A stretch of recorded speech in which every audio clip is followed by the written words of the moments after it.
We've all had moments in life when life is very, very good, but it seems like they are fleeting, right? We wish we could just conserve them and put them in a bottle and keep them. A beautiful, intimate moment, conversation with a friend, or a worthwhile project that comes to a culmination and it's extremely fulfilling, or sharing a beautiful sunset with someone you love, and wonderful moments, right? But they are fleeting. They aren't there permanently, are they? And we long for more of that. And why do we have these longings? Well, it's because God created us to live fully and have a full life forever. As much goodness as we can possibly imagine. God created us for that. But our reality, sadly, is that most of the time, that's not where we are at. In fact, we often find that life is a battle or life is a struggle. And why is that? Why do we have this idea that life should be this way, but it's not? And we get glimpses of it, but they are fleeting. Why is that? Well, the Bible tells us that it's because of sin. Now, in the Bible, there are sin, singular sin, and sins, plural sin. Sins like plural, like we lie or we're dishonest or we're greedy. Those are individual sins. But then also the Bible talks about singular sin. It's a sin that the Bible tells us is a disease that has infected all of us, that has infected all of creation. It is toxic, and it is fatal. In fact, if you look around you, you will agree that every living thing eventually dies, and we're all infected with this. The Bible also calls this not only sin, but it calls it that the creation, that all of us are in bondage to decay.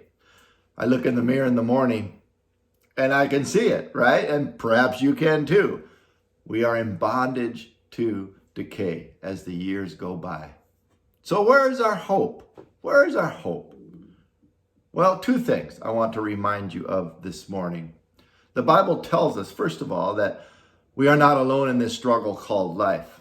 God walks right with us. He walks beside us. He's with you right now. He's empowering you. He's helping you. He's got you by the hand.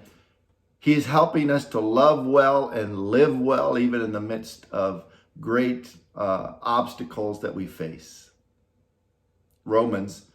Paul wrote Romans, the Apostle Paul, and God speaks to us through the Apostle Paul when he writes and he says, can anything ever separate us from Christ's love? Does it mean that he no longer loves us if we have trouble or calamity or are persecuted or hungry or destitute or in danger or threatened with life? And he goes on to answer this and he gives a resounding no. No, it does not mean that we are separated from Christ's love. In fact, nothing can separate us from Christ's love. And so God promises that Christ is with us, and that also Christ and Jesus will give us ultimate victory over all this, over this decaying world, over this singular sin. He will give us victory over it. And we will win, and it won't just be by a slim margin. My dad used to call it by the skin of our teeth, but it will be an overwhelming victory. Paul goes on to say in Romans chapter 8, he says, no, despite all these things, overwhelming victory is ours in Christ, through Christ who loves us. Overwhelming victory is ours. So today, as you go through this day, undoubtedly you will have some sort of struggle because of the broken world we live in, but also in our own brokenness that we have inside of us.